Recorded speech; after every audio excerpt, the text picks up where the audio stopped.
Blastos, bienvenidos de nuevo al canal. Hoy toca hablar sobre la glándula suprarrenal. En este tema veremos qué hormona sintetiza esta glándula, en qué parte de la glándula se produce, a qué células se dirigen estas hormonas, su receptor, el mecanismo de transducción, sus efectos biológicos y su regulación a través del famoso eje hipotálamo-hipófisis-glándula suprarrenal. Y por último, veremos un poquito de clínica, las patologías donde estén aumentadas o disminuidas.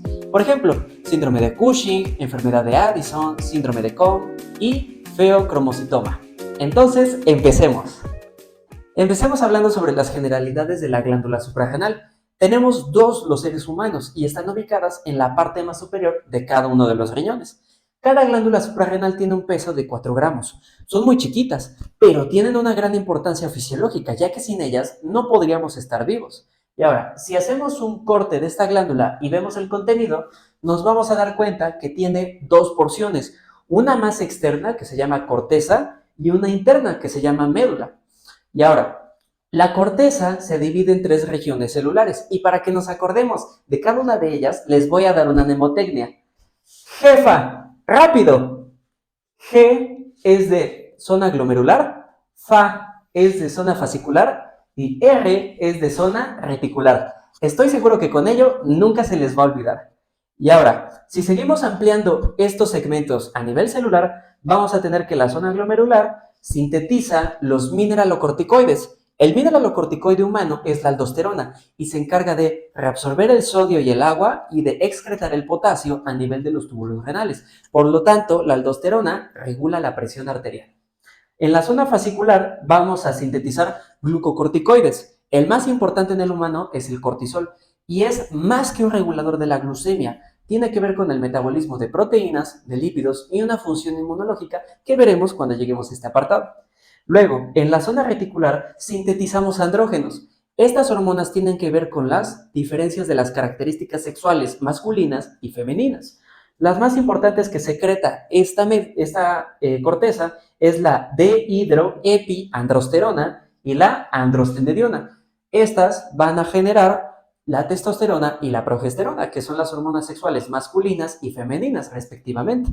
Y por último, en la zona más profunda tenemos la médula suprarrenal, que es muy importante porque aquí formamos las catecolaminas. De ellas, la que tiene más importancia es la adrenalina, ya que la médula es el único lugar del cuerpo humano donde la vamos a formar, ya que solo aquí está la enzima para poder sintetizar la adrenalina. ¿Okay? Ahora, vamos a ver cómo se sintetizan estas 4 hormonas. Para hablar de hormonas que sintetiza la glándula suprarrenal, debemos de separarlas por su estructura química. Por ejemplo, la aldosterona, el cortisol y los andrógenos son hormonas esteroideas porque derivan del colesterol y las catecolaminas que se producen en la médula suprarrenal son hormonas amínicas porque provienen del aminoácido tirosina. Si quieren refrescar sus conocimientos de estos dos tipos de hormonas, les dejo aquí arriba el link para cada video que ya vimos previamente. Empecemos hablando de la síntesis de estas hormonas esteroideas. Todo empieza a partir del colesterol. El colesterol llega a las células de la glándula suprarrenal por medio de las lipoproteínas de baja densidad, las LDL. Y una vez que está aquí, pasa por una enzima que se llama enzima de escisión de la cadena lateral. Y ahora, lo que va a hacer es cortar esta cadena lateral de carbonos de la estructura química del colesterol. Y ojo, esta enzima es el paso limitante de la vía. Dependiendo de qué tan rápido, qué tan lento trabaje, es la cantidad de hormonas sintetizadas. Luego formamos pregnenolona y a partir de la pregnenolona vamos a formar a las 3 hormonas, la aldosterona, el cortisol y los andrógenos. Empecemos con la síntesis de aldosterona. De pregnenolona pasamos a progesterona, luego a 11-desoxicorticosterona, luego a corticosterona y finalmente a aldosterona.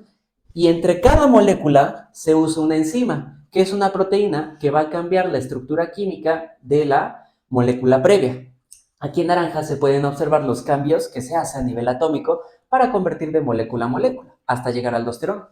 Estas enzimas respectivamente son la 3-beta hidroxiesteroide deshidrogenasa, de aquí a aquí, luego la 21-alfa hidroxilasa, de aquí a aquí, luego la 11-beta hidroxilasa, de aquí a aquí, y finalmente la aldosterona sintasa, de aquí a acá.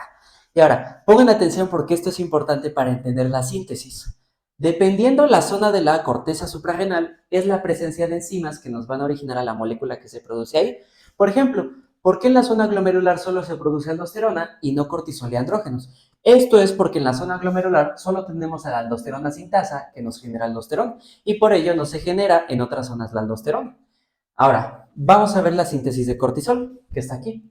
Tenemos dos vías. Podemos empezar por acá y bajar, o podemos empezar por aquí, bajar directamente e irnos derecho. La bioquímica es como un croquis, donde vamos siguiendo una ruta de enzimas que nos llevan a la molécula deseada. Veamos este caminito. De pregnenolona pasamos a 17-alfa hidroxipregnenolona, luego a 17-alfa hidroxiprogesterona, luego a 11-desoxicortisol y finalmente a cortisol. Y esto es gracias a las enzimas 17-alfa hidroxilasa de aquí a acá, 3-beta hidroxiesteroide deshidrogenasa de aquí a aquí, 21-alfa hidroxilasa de aquí a acá y 11-beta hidroxilasa de aquí a acá. Vamos a ver por último las hormonas andrógenas. Empezamos con pregnenolona y progesterona y bajamos por el camino de enzimas. Para la DHEA o dehidroepiandrosterona empezamos con pregnenolona, luego 17-alfa hidroxipregnenolona y finalmente la DHEA. Y esto es gracias a la enzima 17-alfa hidroxilasa y la enzima 17-20-desmolasa. Y ahora para la androstenediona empezamos con progesterona, luego formamos 17-alfa hidroxiprogesterona y llegamos a la androstenediona, gracias a la 17-alfa hidroxilasa y a la enzima 17-20-desmolasa. Entonces recuerden, la aldosterona se produce en la zona glomerular, el cortisol en la zona fascicular y los andrógenos en la zona reticular. Si quieren profundizar un poquito más en la síntesis de estas hormonas, les dejo aquí la ruta o el diagrama sacado del libro de Fisiología Médica de Walter Boron, donde pueden profundizar bien estos cambios bioquímicos. Ahora, vamos a ver cuándo se regulan y cómo, gracias al famoso eje hipotálamo-hipófisis-glándula suprarrenal. El sistema hipotálamo-hipófisis-glándula suprarrenal permite que haya una concentración normal de cortisol en la sangre, ni que haya mucho ni que haya poco. Empecemos hablando sobre los factores que aumentan la actividad de este sistema. En nuestro encéfalo tenemos centros de control superiores que van a regular la actividad de dicho sistema. Y hay dos situaciones en las cuales se va a aumentar la actividad o se van a aumentar las señales. El estrés y los ritmos circadianos. Empezando con el estrés. Cuando hay un estrés físico, bioquímico, psicológico, aumenta la actividad de este sistema y en consecuencia la liberación de cortisol a nuestro cuerpo.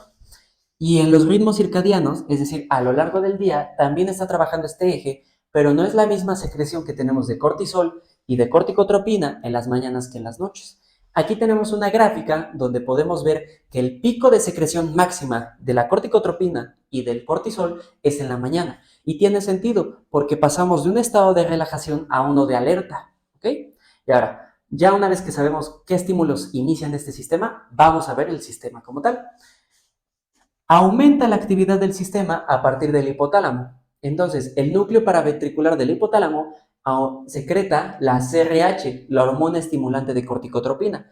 Sale por neuronas de soma pequeño y en el tallo hipoficiario sale. Y aquí se introduce ahora al sistema portal hipoficiario, esos vasos sanguíneos que vimos en Introducción a Endocrinología. Y ahora, llega la CRH a las células corticótropas de la adenohipófisis y se va a unir a su receptor de CRH, que es una proteína G-estimulante acoplada a adenilciclasa. Entonces, va a aumentar o va a encender a la adenilciclasa y entonces aumenta el AMP cíclico, se enciende la proteína sinasa A y empieza a haber una cascada de fosforilaciones que tiene como consecuencia la liberación de ACTH, la hormona corticotropina. Y esta hormona corticotropina llega a la corteza suprarrenal para que secretemos el cortisol, la aldosterona y los andrógenos. Pero ojo, porque la ACTH, cuando se sintetiza en las células corticótropas, sale sintetizada junto con otros péptidos, y este conjunto de péptidos se conoce como propiomelaanocortina. La propiomelaanocortina es la preprohormona que genera la ACTH. Está formada por un péptido N y un péptido J, que solo son cadenas de aminoácidos, por la propia corticotropina y por la beta-lipotropina. Esta beta-lipotropina moviliza ácidos grasos y es la responsable que en el síndrome de Cushing se movilice grasa de las extremidades hacia la cara, generando la cara en forma de luna llena, y a la espalda, generando la jiba de búfalo. Y ahora, la ACTH misma es una melanocortina, pertenece a la familia de las melanocortinas. Por lo tanto, se puede unir a receptores de melanocortinas. Curiosamente, tenemos estos receptores en la corteza suprarrenal, pero también tenemos estos receptores en la piel. Por eso en el síndrome de Cushing, también como está aumentada la ACTH, hay una hiperpigmentación por aumento de la actividad de estos receptores de la piel, ¿ok? Ahora, regresando a la glándula suprarrenal, cuando se une la ACTH a su receptor, que es este, que es un receptor proteína G acoplado a adenilciclasa, aumenta la adenilciclasa, el AMP cíclico, encendemos la proteína sinasa A y da como resultado el favorecimiento de la esteroidogénesis. Recordemos que el cortisol, la aldosterona y los andrógenos son esteroides. Entonces, va a haber situaciones que van a favorecer la síntesis de esta 3, que son un aumento de los receptores LDL y un aumento de la enzima HMG-CoA reductasa, que va a dar como resultado más colesterol en la corteza suprarrenal. Recordemos que el colesterol es el sustrato para generar hormonas esteroideas. Y también va a haber una mayor expresión de las enzimas que generan a los esteroides, ¿ok? Y esto da como resultado un aumento del cortisol. Ahora, ¿por qué puse por separado cortisol y estas dos? Porque la principal molécula que se produce de este eje hipotálamo-hipófisis, glándula suprarrenal, es el cortisol. La aldosterona y los andrógenos se producen también por otras situaciones que veremos más adelante. Las catecolaminas se producen por el sistema nervioso autónomo y no tienen nada que ver el eje hipotalámico hipofisial, entonces cuidado con eso. Ahora, el cortisol va a llegar a los tejidos insulinodependientes. Recordemos que es una hormona hiperglucemiante. Por lo tanto, llega al hígado, al músculo y al tejido adiposo. Pero recuerden que el cortisol es más que una hormona hiperglucemiante. También llega a la piel, al sistema nervioso central, al tejido linfático, hematopoyético, a los huesos y a los riñones. Vamos a ver qué producen cada uno de estos órganos. Y ahora, para que no haya un aumento o un exceso de cortisol como en el síndrome de Cushing, el cortisol genera una retroalimentación negativa en el hipotálamo para inhibir a la CRH y en la adenohipófisis para inhibir la secreción de ACTH. Y con esto cerramos el ciclo o el eje hipotálamo-hipófisis, glándula suprarrenal. Ahora, vamos a ver las funciones del cortisol, de la aldosterona y de las catecolaminas, pero empezamos con el cortisol. El cortisol es el principal glucocorticoide producido por los seres humanos. Se le conoce también como hormona del estrés. Y ahora, tiene efectos muy importantes para los médicos. Por lo tanto, se sintetiza esta molécula y se forman los famosos glucocorticoides sintéticos, que son fármacos. Por ejemplo, la prednisona, la dexametasona, la betametasona y la hidrocortisona fungen o tienen acciones parecidas al cortisol, pero la dexametasona se dice que es 30 veces más potente que el cortisol y la prednisona es 5 veces más potente que el cortisol. Por eso, si se administran estos fármacos de forma irresponsable, podemos caer en un síndrome de Cushing. Ahora, una vez que sintetizamos cortisol en la glándula suprarrenal, el 90% está unido a la globulina de unión a corticoides, el 7% está unido a albúmina y el 3% viaja de forma libre en sangre. Y una vez que cumple su vida media o tiene que ser desechado, se elimina gracias a la conversión de cortisol en cortisona por la enzima 11-beta hidroxiesteroide deshidrogenasa. Y hay dos de estas enzimas. La tipo 1 está en el hígado y la tipo 2 está en el riñón. La tipo 1 produce una reacción reversible, es decir, podemos convertir de cortisol a cortisona y de cortisona a cortisol. La tipo 2 es irreversible, por lo tanto, una vez que se genera cortisona, ya no puede regresar a cortisol. Y ahora, ¿cómo el cortisol produce todos estos efectos? Bueno, recordemos que el cortisol llega a la célula diana, por ejemplo, tejido linfoide, hematopoyético, hígado, músculo, etc. Ingresa a la célula y se une a su receptor glucocorticoide, que recuerden que este receptor es intracelular. Y una vez que se produce la unión de ambos, se modula la transcripción genética. Es decir, va a aumentar o va a disminuir las proteínas que van a regular todos estos efectos. Y ahora vamos a ir desglosando los efectos del cortisol, empezando por el metabolismo de los carbohidratos.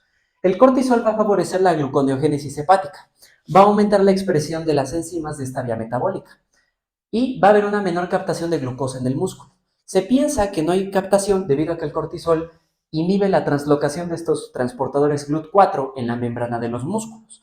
Y estos dos efectos van a dar como resultado un aumento de la glucemia. Entonces, cuando a largo plazo tenemos un exceso de cortisol o administramos de más estos glucocorticoides, podemos generar diabetes suprarrenal.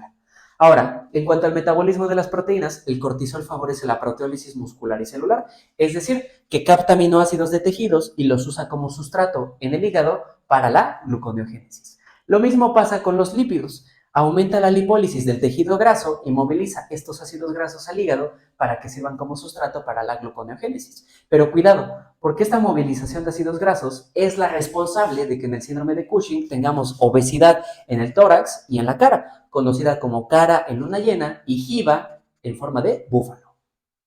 Ahora, el cortisol se dice que es la hormona del estrés porque frente a una situación de estrés física, bioquímica o psicológica, se sintetiza y nos ayuda a resistir esta situación estresante.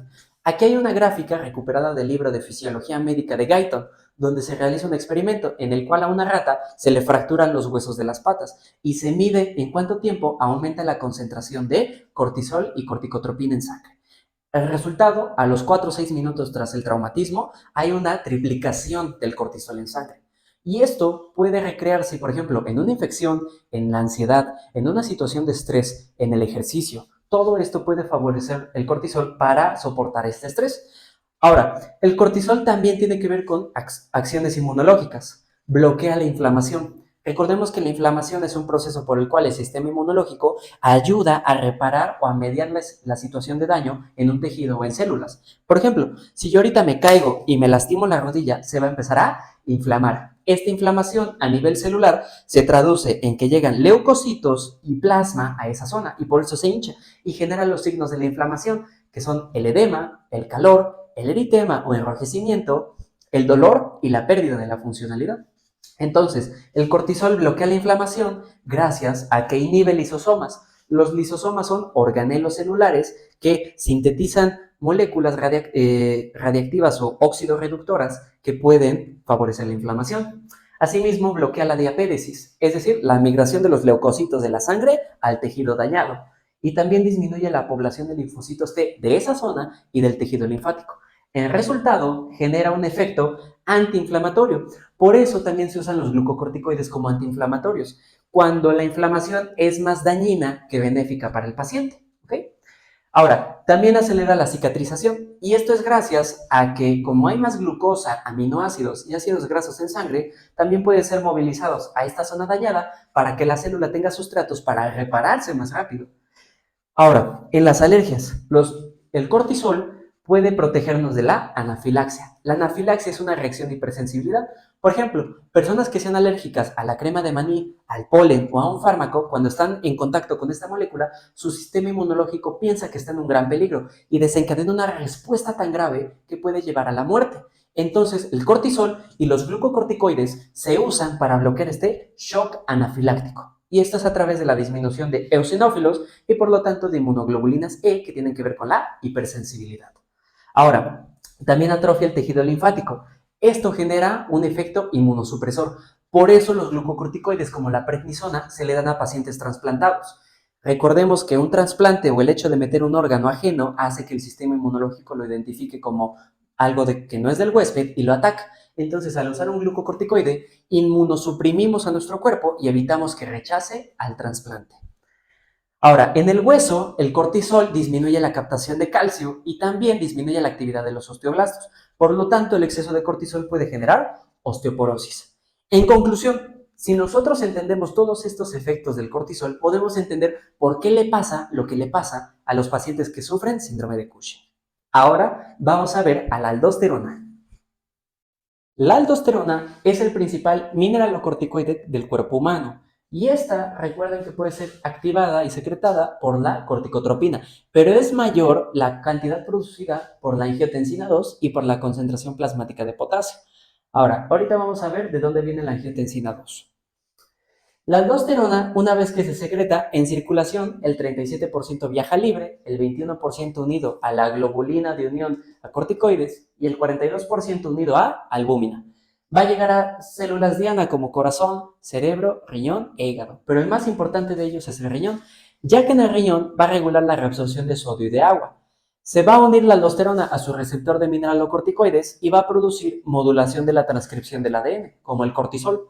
Y va a producir tres efectos netos: mayor reabsorción de sodio, mayor reabsorción de agua y mayor excreción de potasio. Es decir, mantenemos el sodio y el agua y desechamos potasio. Y esto va a generar que haya una regulación del volumen extracelular. Y el volumen extracelular está relacionado directamente con la presión arterial. Entonces, si hay suficiente aldosterona, aumentamos la presión arterial. Esta aldosterona nos sirve en situaciones, por ejemplo, de deshidratación, donde perdemos agua, hipotensión y hemorragia, donde, por ejemplo, podemos perder agua y sodio. Entonces, la aldosterona va a reabsorber estos para que no se pierdan más y podamos caer en un shock hipovolémico y morir. Ahora, les digo que la angiotensina 2 es el principal productor de aldosterona porque recordemos que la angiotensina 2 proviene del eje renina-angiotensina-aldosterona y este eje va a garantizar el aumento de la presión arterial. Entonces, todo comienza cuando en estas situaciones, por ejemplo, hipovolemia y hiponatremia, el aparato yuxtaglomerular de las células renales detecta estas situaciones y secreta renina. La renina va a cortar al angiotensinógeno y va a formar angiotensina 1. Y en el endotelio pulmonar, donde está la ECA, la enzima convertidora de angiotensina, convierte angiotensina 1 en angiotensina 2. Y esta va a llegar a la glándula suprarrenal para producir aldosterona, al músculo liso vascular para producir vasoconstricción, al riñón para aumentar la reabsorción de agua y sodio, y al hipotálamo para secretar la hormona antidiurética. Y estos 4 efectos van a generar un aumento de la presión arterial y del volumen circulante efectivo. Ahora, se dice que los pacientes hipertensos tienen un sistema renina-angiotensina-aldosterona hiperactivo, que en consecuencia genera un aumento de la presión arterial o hipertensión. Entonces se les dan fármacos que inhiban algunos puntos clave de esta vía. Por ejemplo, inhibidores de la renina como el alisquerin, inhibidores de la ECA como el captopril y el enalapril, inhibidores del receptor de angiotensina 2, los famosos ARA2, que son el losartán y el telmisartán, y antagonistas de aldosterona como el espironolactona. Todos estos van a disminuir la presión arterial. Ahora, vamos a ver a las catecolaminas. Las catecolaminas, recordemos que se producen en la porción de la médula suprarrenal de la glándula suprarrenal. En esta médula tenemos células especializadas que se llaman células cromafines. Se llaman así porque se tiñen fácilmente con sales de cromo. Aquí tenemos un diagrama representando una célula cromafín. Y ahora, aquí se van a sintetizar las catecolaminas. Tenemos al aminoácido tirosina. Aquí tenemos la estructura molecular y vamos a ver los cambios bioquímicos. Ahora, la tirosina se convierte en la L-dopa por medio de esta enzima, que es la tirosina hidroxilasa. Esta molécula va a recibir un grupo hidroxilo en el anillo de benceno y formamos a la L-dopa. Ahora, la L-dopa se va a convertir en dopamina por medio de la dopa descarboxilasa. Lo que va a pasar aquí es que se le va a quitar el grupo carboxilo que teníamos en la L-dopa. Y una vez que tenemos dopamina, ingresa a unos gránulos de las células llamados gránulos cromafines a través de un intercambiador llamado BMAT, que se llama transportador vesicular de monoaminas. Intercambia hidrógeno e ingresa dopamina. Y ahora, la dopamina se va a convertir en noradrenalina por la dopamina beta hidroxilasa. Es decir, que vamos a hidroxilar o agregar un grupo hidroxilo a este carbono.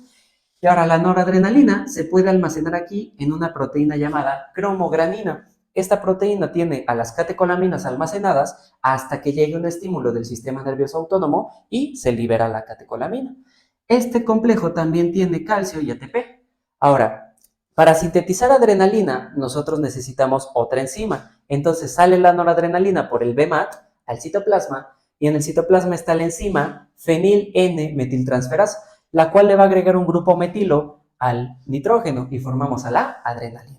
Y ahora, esta adrenalina se almacena en el gránulo cromafín y sale por exocitosis hasta que llega el estímulo del sistema nervioso autónomo simpático.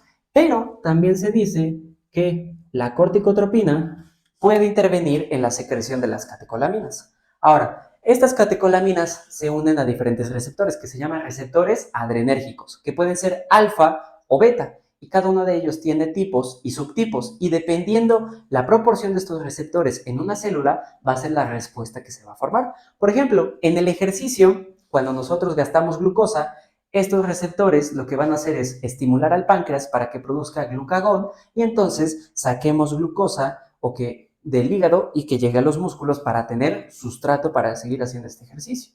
Pero hay muchos efectos más que producen estas catecolaminas, que las veremos en otros videos. Ahora, vamos a ver por último la parte clínica de este video, donde hablamos de las alteraciones del cortisol, la aldosterona y las catecolaminas. Vamos a hablar de las patologías más frecuentes cuando la glándula suprarrenal está afectada o la secreción de sus hormonas están comprometidas, empezando por el síndrome de Cushing. Aquí va a haber un exceso de glucocorticoides, como el cortisol, y puede tener dos orígenes. endógeno, es decir, en nuestro propio cuerpo, por un tumor hipofisiario que aumente la producción de corticotropina o por un tumor suprarrenal que aumente la producción de cortisol. Pero también puede tener un origen exógeno, es decir, un exceso o un abuso de fármacos glucocorticoides como la prednisona y la betametasona. Ahora, la clínica. El paciente va a presentar hiperglucemia y que puede derivar en diabetes y resistencia a la insulina. Puede haber hipertensión y ahora hay una tetrada de síntomas o signos que puede generar que nuestras extremidades se debiliten. En este caso sería la osteoporosis, la movilización de grasa de extremidades al tronco y a la cara, generando la cara en luna llena y la espalda en jiba de búfalo, y pérdida del tejido conectivo en la piel. Entonces, todo esto va a hacer que nuestras extremidades tengan un aspecto débil y se pueden fracturar fácilmente por la osteoporosis. Ahora, también va a haber un efecto inmunodepresor, entonces los pacientes con síndrome de Cushing corren más riesgo de tener neoplasias e infecciones graves. Aquí tenemos la imagen de una paciente que presenta síndrome de Cushing. Noten esta presencia de grasa en la cara y en el tórax y las extremidades frágiles y delgadas. Ahora, vamos a ver la enfermedad de Addison. Aquí es todo lo contrario. Aquí tenemos una disminución de glucocorticoides y mineralocorticoides. Y esto es debido a que la glándula suprarrenal está dañada. Por ejemplo, un proceso autoinmune destruye la glándula y produce insuficiencia suprarrenal. La clínica es que el paciente va a presentar hiperpigmentación de la piel.